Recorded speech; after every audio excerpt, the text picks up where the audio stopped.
Evening. Adding to another video here. I'm going to talk about this evening a question that I get a great deal from patients and from a number of people online that send messages, things of that nature. And we're going to talk about hair loss and hair loss, and when you're losing weight, hair loss on a ketogenic diet. This video is going out live currently to those on Facebook. So I'm going to answer some questions toward the end. For those of you that are signing on and watching the replay or watching it on YouTube, I hope you will click the button right down there and like the video, sign up for subscribe to my channel so you can get the new videos when they pop out. Check out my website at docmuscles.com and look at all the stuff that I've got there, as well as helps. And sign up for the Patreon if you want me to be able to continue to make videos like this that help you and hopefully are beneficial for you and those around you. So let's talk a little bit about hair loss. Hair loss is one of those things that happens very, very frequently with people who lose weight in general. So any diet that causes you to lose weight will actually stimulate a change with hair loss. Hey, John, and those that are signing in, it's good to see you guys. If you're new to the broadcast, please put a 1 in the chat bar and tell me where you're from. If you're not new, put a 2 in the chat bar and then tell me where you're from anyway, so I know where you guys are coming from. But we're going to talk a little bit about hair loss and a ketogenic diet. Hello, Nancy in Virginia Beach. So as I said, with a person who's losing weight, it's not uncommon at the 2 to 3 month mark with any diet to see some hair loss. That hair will start regenerating its growth within a couple months because it changes one of 3 hair cycles that are occurring. And so as that cycle comes back around, you'll start to see regenerative growth. But frequently when you have significant weight change, you may see some hair loss that will return. But there are those that will have continued hair loss with a diet or with a ketogenic diet. And it's something that you need to understand, that it's not a normal process, and that if it's happening to you, it's not just the keto diet that's doing it to you. It's actually an issue that arises because of something that's changed in your metabolism or in your diet itself. So hopefully that will give you some insight into that. A bunch of you are signing on, and I appreciate that. Tell me where you're from, and I'll answer some questions toward the end about this and other questions you may have. I'll roll this over to YouTube once we're done on Facebook, so you can actually see it on YouTube, and it's easier to access for people around the world that way. Hello, Kim and Dee and Paula and Marie. It's good to see you guys. So let's dive into the causes of hair loss. Number one, there's a number of drugs that can cause hair loss, and you may actually use some of these drugs. They may be drugs that you're using commonly with your diet, or they may be things that you're using normally for other treatments that normally go along with the treatment of disease. There's a number of them, like amantadine, amiodarone, some anticonvulsants, like anti-seizure drugs. Sometimes people have neuropathy, and we use drugs like gabapentin. Any anti-seizure drug can actually cause hair loss, so be aware of that. Captopril, which is a common blood pressure medication, one of the ACE inhibitors, can cause hair loss. Any cholesterol-lowering drug can cause hair loss. So if you're on a statin drug, hair loss is a side effect that can be common with the statin drugs, and that's one of the reasons I did a video about statins and why on a ketogenic diet you probably don't need your statin. A common drug that we use to treat gout, which is a side effect of an insulin-resistant body, is colchicine. Heavy metals can do it. Hormones being off or abnormal can do it. So if you're being given hormones and the dosages are not correct, that can do it. Isotretinoin, which is actually a common acne medication, is there that can do it. If you're being treated for antifungal or funguses, ketoconazole, which is one of those common medications we use for that, can cause hair loss. Lithium can do it. Penicillamine can do it. A common blood pressure pill called propranolol can do it, and then valproic acid, which is also an anticonvulsant, but it's a very common drug used for other things like bipolar disorder and things of that nature. So there's a number of medications that can play a role there. So one of the things you want to look at first is, if you're having hair loss, is it due to a medication that you're following? Second most common cause of hair loss with your ketogenic lifestyle is that you're not eating enough calorie or you're not eating enough protein. On my website at docmuscles.com, if you go to the blog section, if you click on the blog and then you type in protein, I have a baseline protein calculator for you there. That protein calculator basically gives you the protein levels for how to treat how to maintain adequate protein when you're doing a ketogenic lifestyle. And that varies based on your height. There are a number of protein calculators out there. I use one that uses a baseline as a starting point, and that helps people get started at a level. And we may go up or down on that protein depending on the needs. But if you're not taking enough protein, and this is common with women, for whatever reason, women have this, they love fruits and vegetables, and so we back off their carbs and they eat less of those, but they don't increase the protein and or the fat, or they eat too much fat. fat and they're not adding enough protein. It's important that you maintain protein, because without protein, you actually will see hair loss, and that hair loss can persist. And I see that with a lot of people, that especially women who are changing their diet, have also added in a bunch of exercise. We have to account for protein with exercise as well. We actually have to add about 10 to 20 grams more protein as a baseline for someone who's exercising versus someone who's not. So that's actually important as well. So realize that drugs can do it, which we went through previously on that list. Inadequate calories or inadequate protein. One of the other reasons I'm not a big fan of prolonged fasting is hair loss. You can see hair loss with fasting. Now, usually that hair loss will return as you calorically feed, but I have some patients that do intermittent fasting continuously all the time, and you may see hair loss because calorically you're just not taking enough protein or fuel because of that issue. And then last is various changes that can occur. Major illness or major surgery can cause an issue. Significant stress can cause hair loss. We talked about weight loss with any diet can cause hair loss. Chronic iron deficiency. I see this in some people who are taking in protein, but those proteins are coming from protein powders and they don't have adequate iron. And so the patient becomes iron deficient. That can cause hair loss. One of the common causes I see is inadequate thyroid function. And so if your thyroid's not corrected, you'll see hair loss with this. So if you're seeing hair loss and you started a ketogenic diet, make sure you have your doctor check out your iron levels and also check out your thyroid function. That's important. Childbirth can do it because of the shift in weight that happens that way, and because of the hormonal shift that changes, that can also do it. There's a shift in progesterone, and we'll talk about that a little more as well. And then lastly, poisoning from arsenic, mercury, and thallium. Not real common among the ketogenic groups, but if for some reason you're eating a boatload of shrimp that had mercury in it, that could potentially play a role. One of the things I wanted to do is show you, first is we make sure that you're getting enough calories. So how do you treat hair loss if it's happening? What do you got to do for this? Number one, make sure you're taking in enough calories. And I start this out by saying you need to calculate your protein need. And for every gram of protein, you need a gram of fat. So there's a 1-to-1 ratio, protein to fat.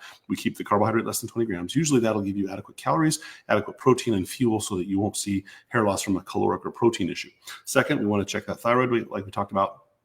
Third, look to see if there's any drugs that may be causing the hair loss. And then fourth, we want to look to see, is there an issue that may be causing a hormone shift or a hormone problem? I'm going to try to put up a slide here on the screen that you can see. And I'm going to try to share this if I can. Oh, where's it at? Maybe it'll let me share the screen. Let's see if it lets me share. We're going to do, there it is right there. And hopefully hopefully you can still hear my sound. Oh, I'm going to bring this up and see if we can share it together. So this is this slide here, and maybe I can make it a little bit bigger. Nope, that's the wrong one. There we go. I may have to move my face out of the way here in just a second. But what I want you to look at here is, hopefully you can see my mouse right here. Cholesterol, which is fat, is converted into something called pregnenolone, and then pregnenolone is converted into progesterone. Now, these two hormones go along a cascade to create aldosterone, which is an important mineralocorticoid for use to handle your body's handling stress and kidney function. These convert into cortisol. Later, they convert into DHEA, testosterone, and then the estradiol, or the female hormones, estrogens. What's essential to understand is if you're not taking in enough fat or cholesterol, which is common. I have patients that say, well, Dr. Nally, I'm not going to eat too much fat. So they cut their carbs out and they cut their fat out, but they eat a lot of protein. If you don't have enough cholesterol to create pregnenolone or progesterone, you actually will see a problem there too. And this is why calorically, if you're not taking in enough calories from fat, you can actually see hair loss, because hair growth has a significant driver through the progesterone and the pregnenolone pathway. If you don't have adequate pregnenolone and you don't have adequate progesterone, you'll see hair loss. And I see this commonly in women who are menopausal, who are going through weight loss in that changing age time, where their progesterone drops off, or they've had a hysterectomy and they don't have ovaries and they have no progesterone. So we may need to supplement progesterone to bring that progesterone up to a normal level.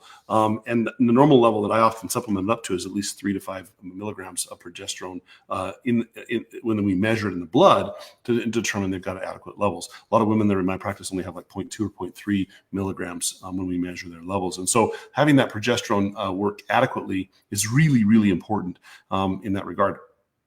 I'm going to pull that slide back so you can see me. So So again, if you're experiencing hair loss, number one, make sure you've got enough fat and protein in your diet. Number two, check your drugs. Number three, check your thyroid. And lastly, we want to check your female and male hormones to ensure that you're getting adequate hormone supplementation. That's where hormones play such a big role. This is just a brief one, so I thought I'd touch base because this is a question that gets asked all the time. I'm going to scroll through some of the questions and see if I can answer some questions here. Then, like I said, we'll roll this video to YouTube a little later. Let's see here. Hello, everyone. Finally catching you live, says Halion. Let's see. Good evening. For those of you who are wondering who I am, let me just see if I can post up here. My name is Dr. Adam Nally. I am a board-certified family physician and a board-certified obesity medicine specialist. I practice in Surprise, Arizona, which is a suburb of Phoenix. And we've just spoken today about hair loss and the ketogenic diet. So I'll put that up there so people can see that for the time being. Let me just answer some questions here. Hello, Kimberly. Good to see you. Let's see. All right. I'm just looking for a couple questions to pop in there. Let's see. Hello from Memphis. Hello from Toronto. Hey, Marnie, how are you? I'll pop some questions up there. Let's see. Still watching you from Thailand. Oh, wow. Missing a good fat American ribeye steak. I bet you are, Joanne, in Thailand. That's a challenge. Hello, Faylene. How are you? Glad doing videos. Oh, thank you for the comments there. Shirley's in Shreveport. Hello, how are you?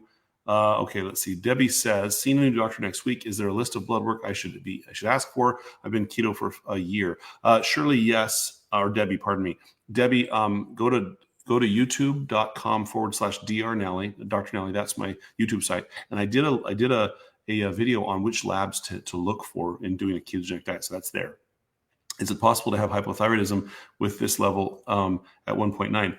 Kimberly, it actually is. One of the things that I commonly see is you'll have normal TSH and a normal T4 and free T4, but your T3 may be low. Free T3 may be low, and or you have an elevated reverse T3. Elevated reverse T3 means that you're not converting the T4 to the T3 correctly. I did a whole thyroid video and presentation in Salt Lake. So check out that video on YouTube. It's there at the Low-Carb Salt Lake that we did as well. So check that one out. Low creatinine level, why would that be?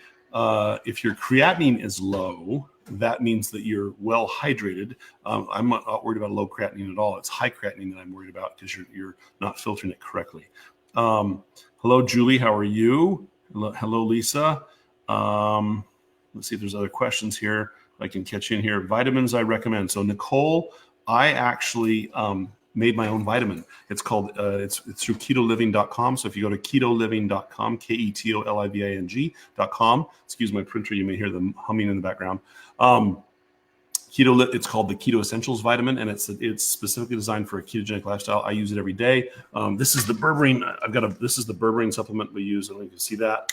But this is the same vitamin is made through Keto Living. That's called Keto Essentials. I don't have the bottle here with me.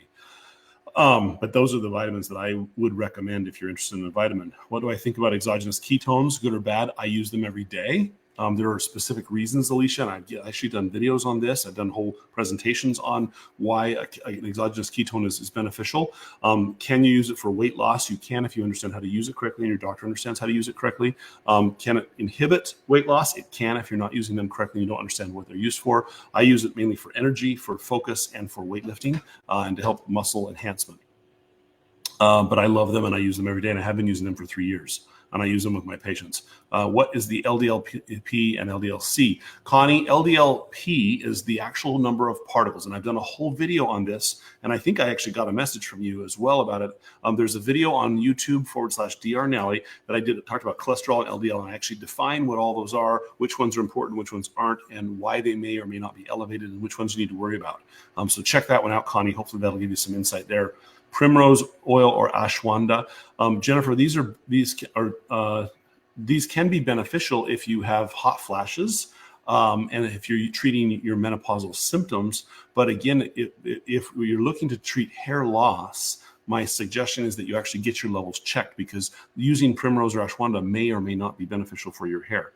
If you've had heart stents, do you recommend statins? Debbie, I only recommend statins if your ketogenic lifestyle is not, if the cholesterol levels are not correctly changing and you're following a ketogenic lifestyle correctly. 99.9% of the time when patients are following my ketogenic diet correctly, they do not need their statins. And I've done a whole video on that as well. So check that out. Do I see patients from other states? Anthony, actually do. If you go to docmuscles.com/membership, you can go to the membership site there and it'll tell you information about that. What about Sole water?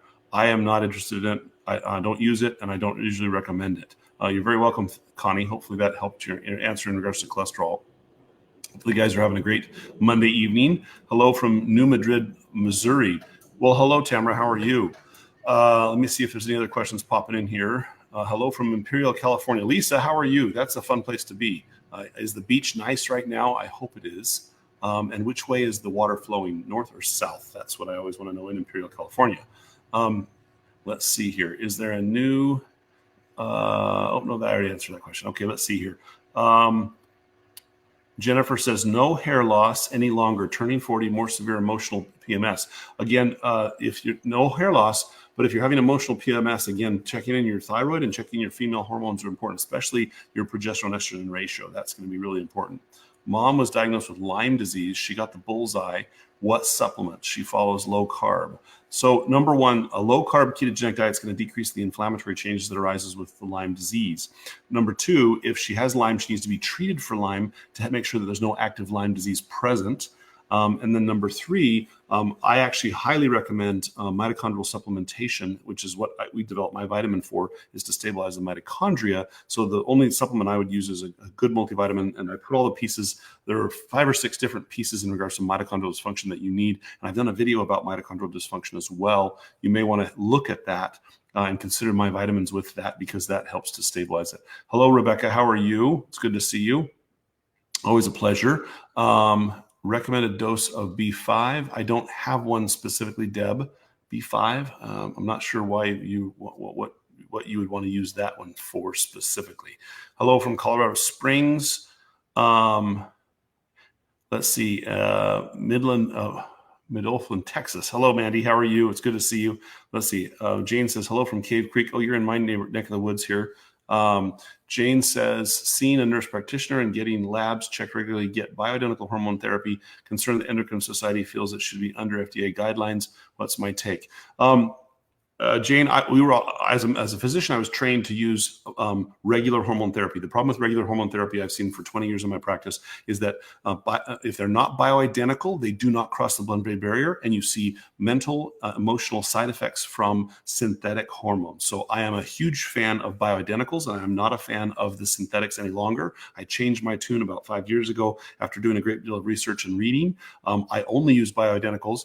I realize the Endocrine Society feels they should be under FDA guidelines. I get that, and I understand that, but the challenge I find is that oftentimes when the FDA puts their pause on something, it dramatically changes things, and because the FDA has significant monetary, how do I put this politically, has monetary involvement in regards to pharmaceutical companies recommending their product, there's significant problem in getting an adequate. See, the problem is this: you cannot patent a bioidentical hormone, or if there's a hormone in the system like progesterone, you can't patent it, and companies can't make money off of it. So if you can't patent it, you can't raise the price, you can't produce it under an exclusive license, and so you can't make money off of it. So the problem is that if you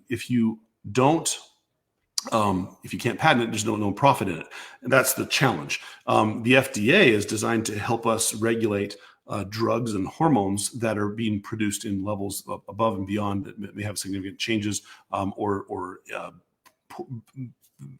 adverse effects on the human body. There is guideline in regards to use of progesterone and estrogen in bioidentical forms, and the compounding pharmacies follow those guidelines. So there is FDA guidance, and there is FDA approved bioidentical hormones. They exist. So that's a whole other topic that I won't go into, but that's the issue there. So I'm a big fan of bioidenticals, and I've been using them for the last 5 years. Hello from Arkansas. Just finished Dr. Berry's live. Oh, cool. Hello, Natalie. How are you? Let's see. Cardio check monitors for triglycerides and HDL worth the cost? I don't necessarily think they are. I have no need to use them because they're really all I'm looking to see is blood sugar and ketones. If there was an insulin monitor, that'd be great, but they don't have one yet. If I have type 1 I have to have one diabetic med, is metformin the best? A1C 5.6, blood sugar 130, higher 6 months of keto.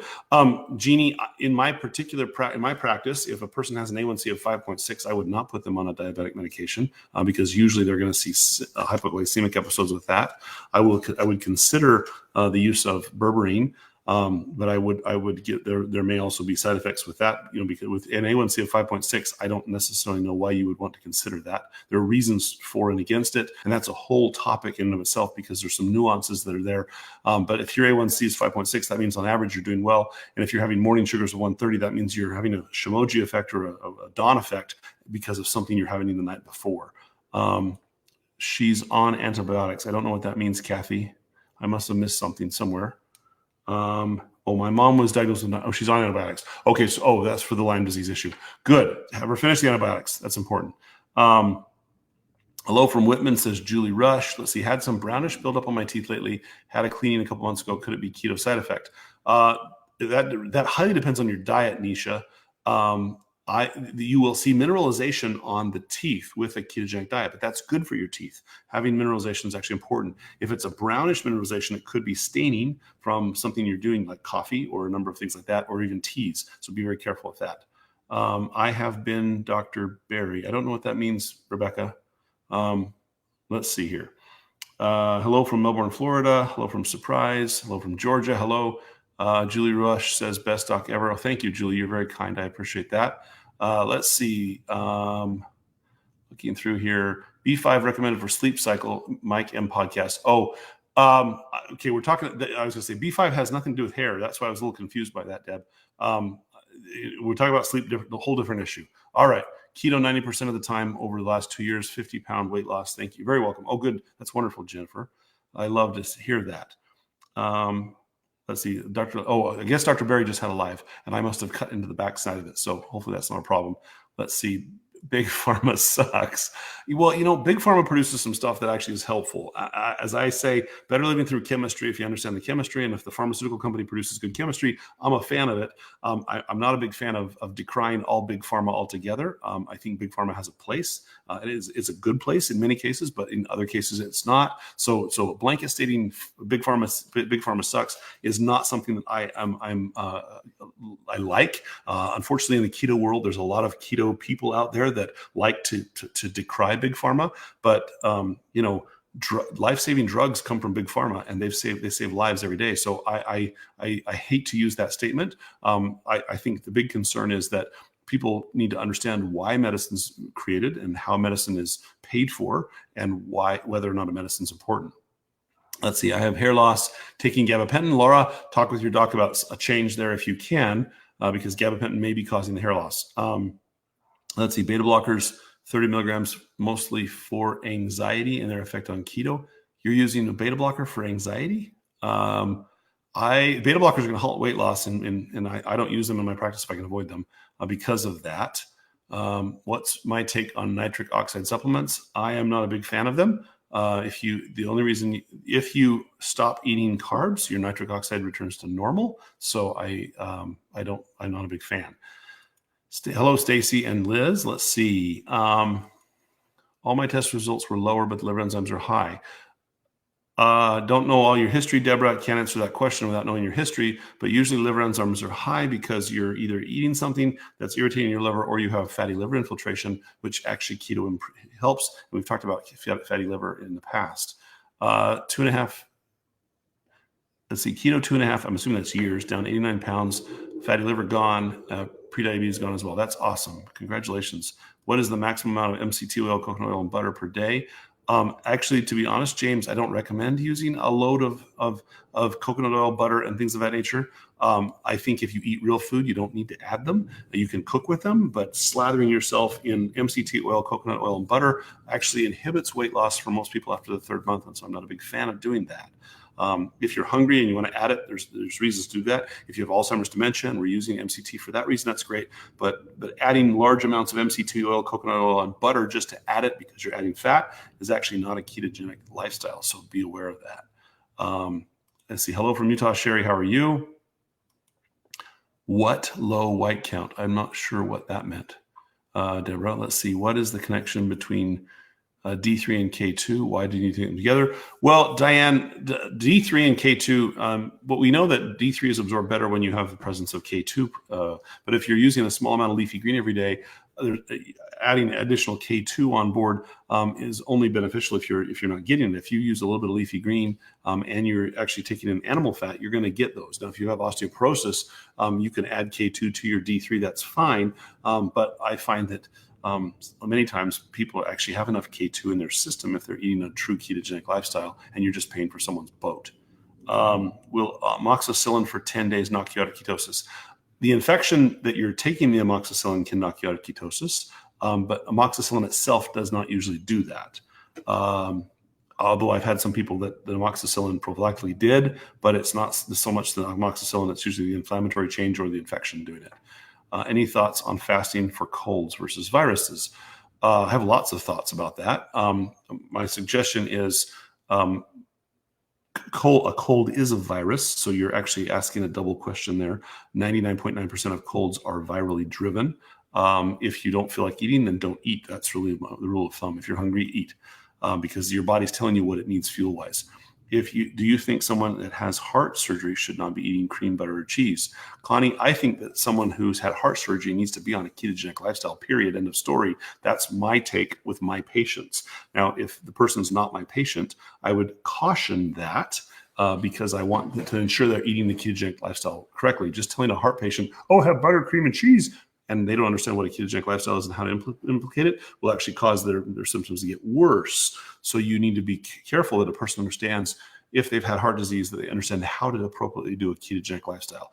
Because if you don't do it right, if you just start adding butter, cream, and cheese, but you don't cut the carbs back, you will make the heart disease worse. That's important to understand, very key.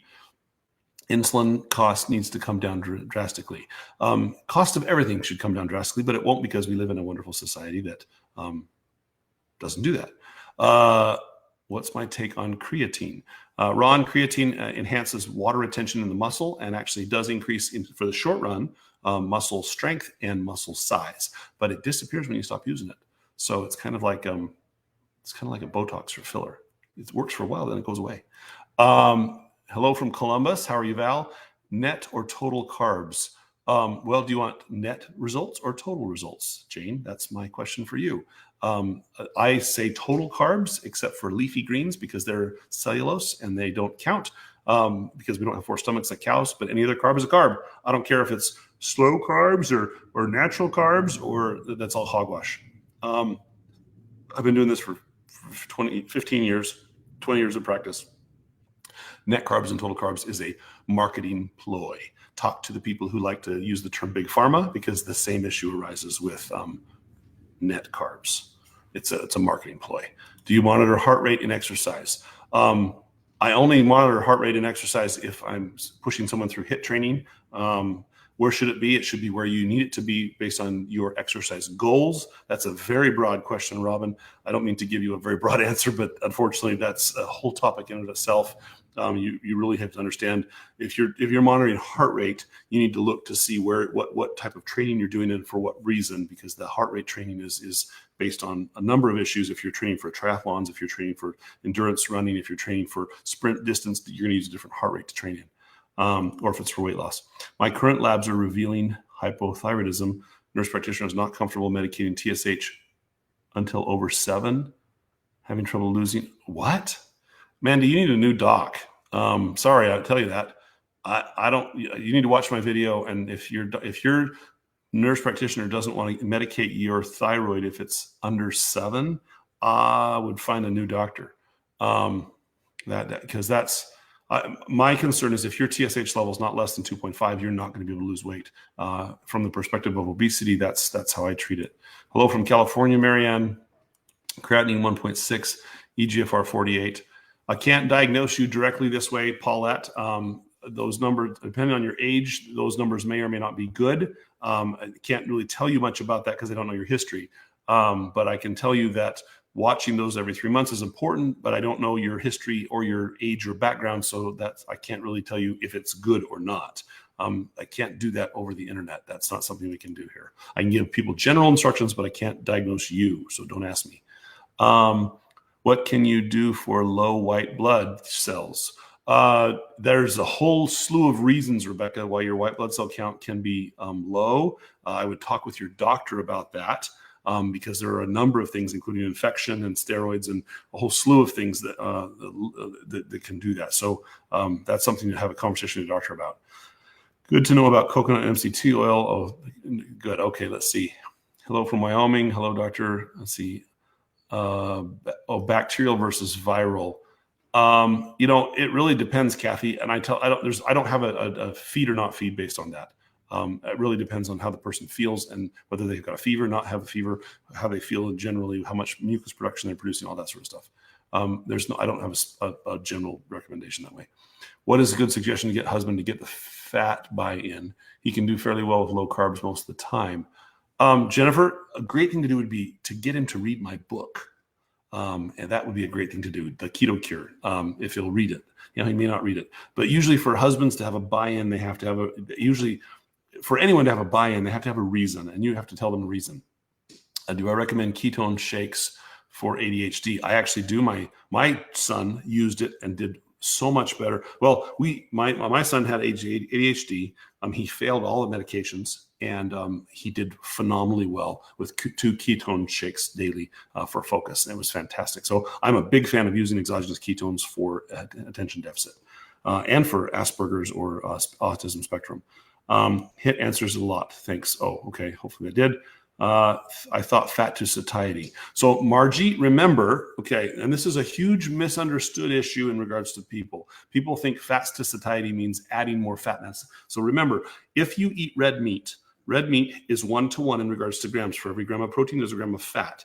If you look at a steak, let's say you have an 8-ounce steak and it's 25 grams of protein, it's also 25 grams of fat. If you calculate the calories from that protein and fat, you'll realize that 25 grams of fat and 25 grams of protein is essentially 70% fat. So that steak by itself is high fat. Anything over 30% is considered high fat.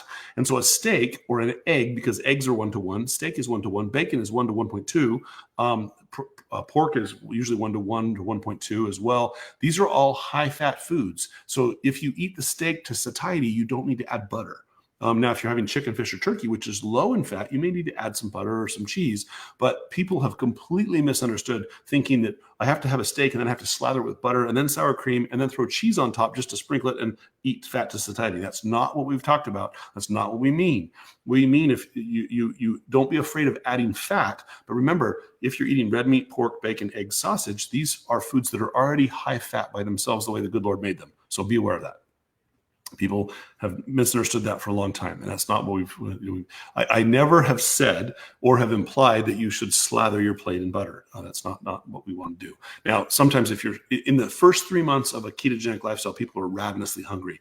And so they'll say, I eat my steak, but I'm still hungry, Dr. Nally. Well, that's because they're keto adapting and they're not absorbing all the fat. So you can add a little extra fat during that first 3-month window. But after that, you will be keto adapted. You don't need to add more fat. I hope that's clear now. Keto for a year, lost 50 pounds, started to waver, gained 20, have a harder time getting restarted than I did initially. Any suggestions? Stop making excuses, Carol, and just get back on the bandwagon. Don't make any more excuses. Get rid of all the crap in your house and plan your meal for the next week. Write down tonight what you're going to have for breakfast, lunch, and dinner tomorrow, and then report to yourself as to why you did or didn't do it. Don't beat yourself up. Just go on and move forward. If you can do it for a solid 2 weeks, you will be back in track. But you're giving yourself an excuse and you're cheating. And remember, if you cheat, you'll crave for 3 days and you'll fall off the wagon every time. So if you decide to cheat, I'm just going to have a small piece of that bread because it looks good and it won't hurt me, you're going to crave bread for 3 days. I guarantee it. So don't cheat. That's the nuts and bolts. And if I've offended anyone with my bluntness, I'm sorry, but that's life. Keto Cure is a fantastic book. Thank you, Deb. It is a good book because I wrote it. Let's see. Man, good questions. Okay, fantastic. Looking for a new dog. Good. Which book first? Well, of course, the Keto Cure. Read that one first, Jennifer. Let's see. Is that the case with elk? Elk is so lean? Now, elk is not more lean than chicken. Elk is roughly, I think elk has 40% fat. That's still high fat. It's leaner than red meat, but it's still a red meat. I should say it's leaner than beef and leaner than pork, but it's still a red meat. And so it still has fat. So you may need to add a little fat to it if you're not satiated with elk. But yes, is a beef fillet 1-to-1? Roughly, yes, Sherry, it's 1-to-1. Having cream in your coffee in the morning will break my 16-hour fast. Yes, it will, Shirley. Putting cream in your coffee is no longer fasting. Let's see, processed deli meats, are they off limit? No. In fact, before I did this was a package of pepperoni, and I ate probably half a pound of it because I was hungry. And that's processed, and it tastes really good. And guess what? The nitrites in it are wonderful. There's actually more nitrites in a leafy green salad than there were in my pepperoni. So you can let all the World Health Organization people poo-poo it. But if you're doing a ketogenic diet, you can have the processed meats because they taste good and they contain the salt you need and they contain the nitrogen that you need because that's what they are. If it's real food. Now, if it's the crappy stuff that's got a bunch of fillers, I don't recommend that. I recommend real meat processed foods. All right. Blunt is good, says Lisa. All right. Ordered the book. Can't wait. Thank you, Shirley, for ordering the book. You love the Kermit voices, says Jennifer. I love the Kermit voices too. My wife thinks I'm crazy. And she looks around going, who in the world is that? Let's see. Love the bluntness. Thank you. Let's see. Carol said she needed to hear that. Good. I'm glad. Let's see. Looking for more questions. Thank you for answering what's been said in it. It's what's been said in Keto Land, even Dr. Finney. Margie, I don't remember what Dr. Finney said, and I love Dr. Finney. And I don't mean to discount anything that any of the experts have said, because there's usually a legitimate reason behind what Dr. Finney and all those people are saying. I'm just talking from 15 years of experience in the trenches with this, doing it myself for 15 years and with patients. Jennifer, elk is delicious. Yes, by the way. And I love elk. And a nice hollandaise sauce on the elk is really good too. So yes, Tammy, Tammy says you can do it. You can. I usually add butter so Mark, feel free to cook in butter or coconut oil. And I'm not saying don't do that. I'm saying, don't feel obligated to add a pat of butter to every meal you eat. That's really what I'm trying to say, because I actually have people that are still coming to me doing that, saying, Dr. Nally, my weight loss stalled after about 3 months. And that's why, is because remember, the fat you eat, once you put fat into your system, people think, well, the body, and this is an issue where the keto people say, if you put fat into your system, it has to burn that fat first. That's false. Once the fat is in the system, it cycles. The entropy is real in regards to, once I put fat in, you can follow molecules of fat throughout the entire body. Some of it goes back into the fat cells, some of it goes to muscles. It's continually cycling. So if you put fat into the system, the body's going to use the fat that's present. That's important to understand. But if you provide adequate fat, remember the only reason the body pulls fat out of the fat cell is the bloodstream drops and the liver says, hey, pull out more fat because we need it. If you already have enough fat in the bloodstream, your body won't pull fat from the fat cell as rapidly and you won't lose weight. And the reason that people don't see their blood sugar drop is because the fat cell is what tells the liver how much your blood sugar should be every day. The fat cell regulates gluconeogenesis. It actually does. There are 8 hormones. It's not the pancreas that does it. The fat cells regulate the liver, not the other way around. And so if the fat cells are big and they're overproducing hormone, you're going to keep that blood sugar high. And so that's why as we lose weight, we see improvement in the blood sugars. That's a whole other story we've talked about in other videos. I'm 17% body fat, 15.9 subcutaneous. My urine, I tested my urine for ketones. I'm only trace most of the time. Jane, remember, urine ketone testing is worthless after 2 months for 80% of people. I don't recommend it after the second month. Testing the urine is old hat. It becomes ineffective for most of us after the second month. So the reason it's trace, I'm trace. I've been doing this for 15 years. If I check my urine, I'll be trace, but yet if I check my blood, it'll be 1.5. So your body realizes that ketone is important and it hangs on to it and doesn't dump it in the urine after the second month. Fasting blood sugar stay around 90. That's perfect, Kim. All right. Love the blunt and direct. So what can I put in my coffee to not break the fast? Coffee. Yeah, nothing. Don't put anything in your coffee, or just don't drink the coffee.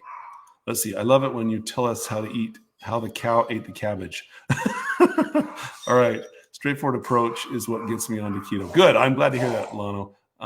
Hubby makes our bacon. I make the bacon in my house. That's what my wife says. Let's see. Watch the sugar added to the processed meat. Yes, Linda. True. Some processed meat has sugar added. I actually go to the deli and I buy the stuff that's not sugar added. Or I should say my wife does. She does the most of that buying. My feet and ankles are swelling. Paulette, that means you cheated. Stop cheating, or you're drinking tea, which spikes your insulin, or there's something that's raising your insulin level. That's 99% of the time. That's what happens. Nisha says, I got my deer tag. Oh, Nisha, that sounds fun. I want to know if you get your deer, Nisha. Let me know.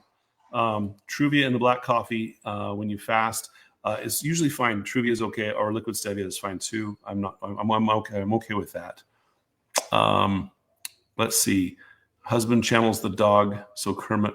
My husband channels the dog, so Kermit away. Oh, I see what you're saying. That's funny. Okay. Had fluff tonight with raspberries. Oh, good. Need to find the candy pecan recipe. That is on my website, if I recall correctly. Hollandaise. Yes, hollandaise is yummy. I am way behind on the questions here, guys. You guys are awesome. The questions are flying tonight. Holy cow. It's good that the keto doc doesn't agree on everything. Oh, I missed that. Various experiences and viewpoints are good to hear. It is, Dave. That's true. And basically, people will have different experiences. I try to see the patterns that in my practice and follow those patterns, and then try to understand the science behind those patterns. Salmon fillets and roe. Ooh, that sounds yummy. I'm coming to your house, Mark. Once I got going, good on keto, stopped eating fat bombs. Yeah, and that's, what you have to realize is that most of us are addicted to eating.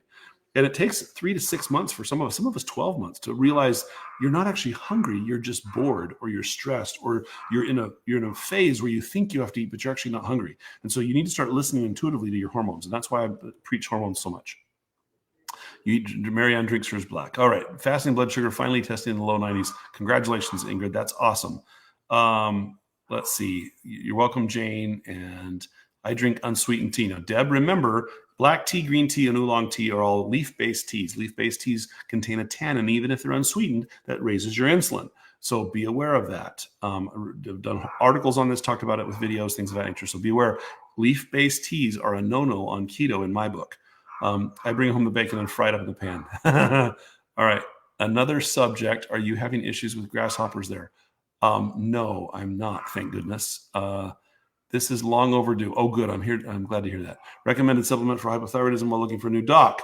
I use all sorts of stuff. I mean, I don't recommend supplements for hypothyroidism. I really don't. None of them work.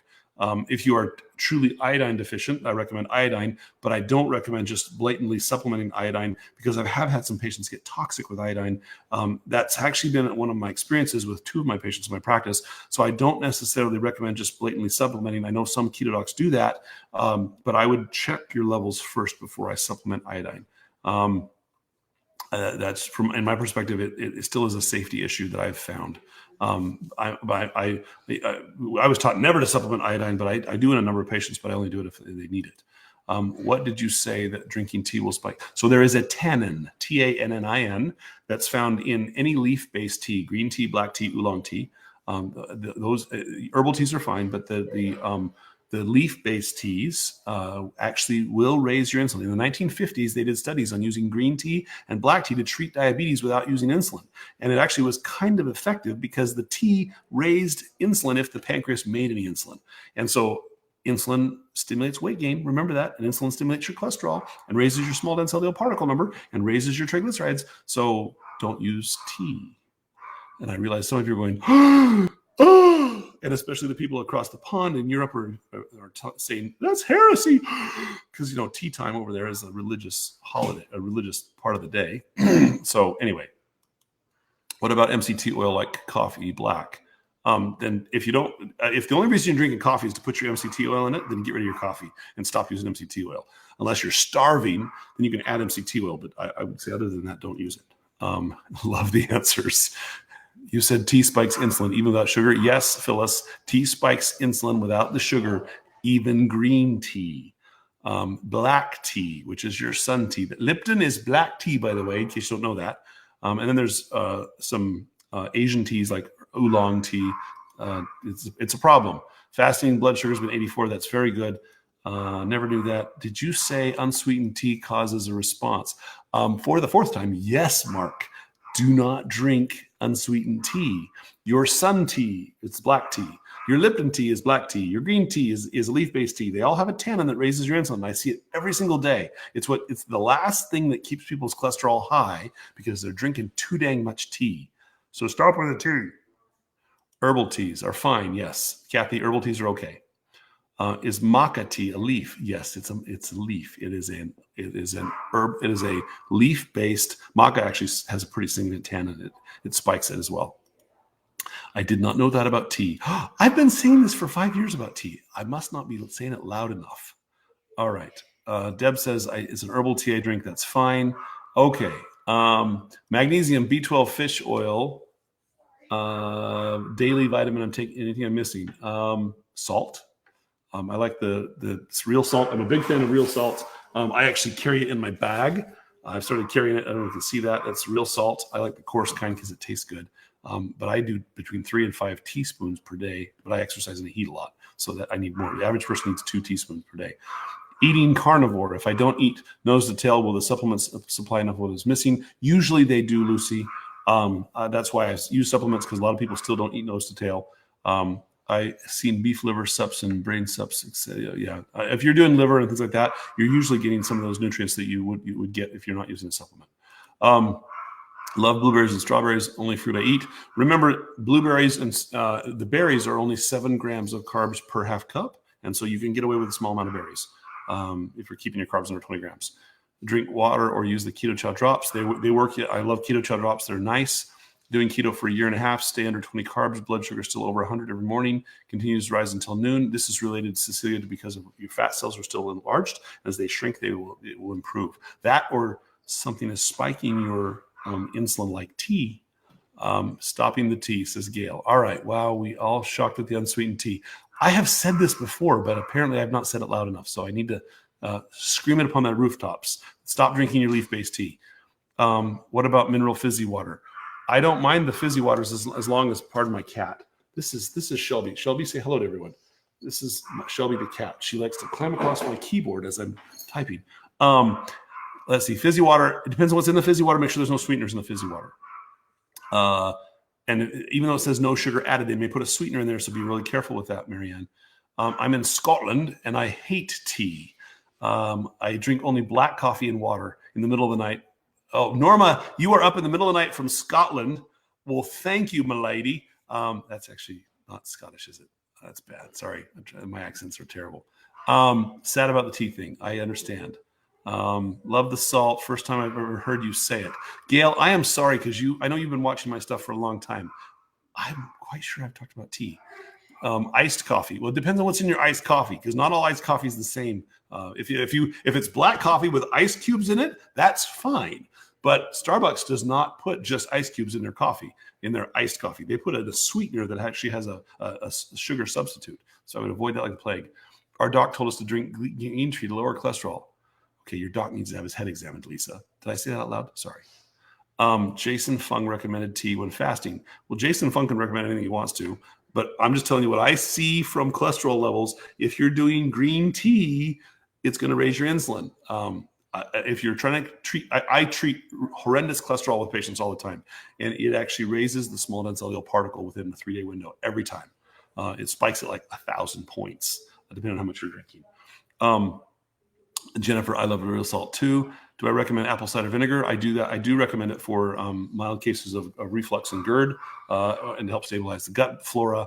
What's upsetting my dog? My dog is out. Oh, can you hear my dog barking in the background? Tiffany, can you let the dog in? My dog is outside, and she's upset that she's not being let into the house, so she's barking at the door. Sorry for that noise. I've heard chicken will raise insulin in some people. I have some patients, often they're females, who don't like to eat red meat, and all they eat is chicken. They just eat chicken for breakfast, lunch, and dinner. Chicken actually is the highest in, there she is. Chicken is the highest in arginine, and arginine actually does cause a rise in insulin slightly. So if you're having chicken once in a while, not a big deal, but if you have chicken for every meal, there's a good I've had some patients where their insulin level stays higher because of the chicken for every meal. That's the concern with chicken. All right, let's see. I did find research on PubMed that backs up doc on the tea. You didn't believe me, David, so you had to go look it up. I'm proud of you. Good for you. That's exactly. Don't trust anyone that says anything until you've looked it up and you proved it yourself. Congratulations, David. I appreciate you doing that. It does it by stimulating insulin. Exactly right. Let's see. Beautiful. Oh, thank you for the information. The cat. Shirley says beautiful cat. You need a no tea t-shirt. Oh, I do need a no tea t-shirt, don't I? That's awesome. I like that, Dennis.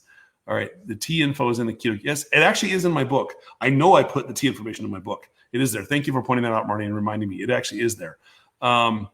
Let's see. I don't drink tea and I do intermittent fasting. Congratulations, Celia. That's awesome. I heard the salt story. Yes, it was a bad accent, Jennifer. I'm sorry. It was very bad.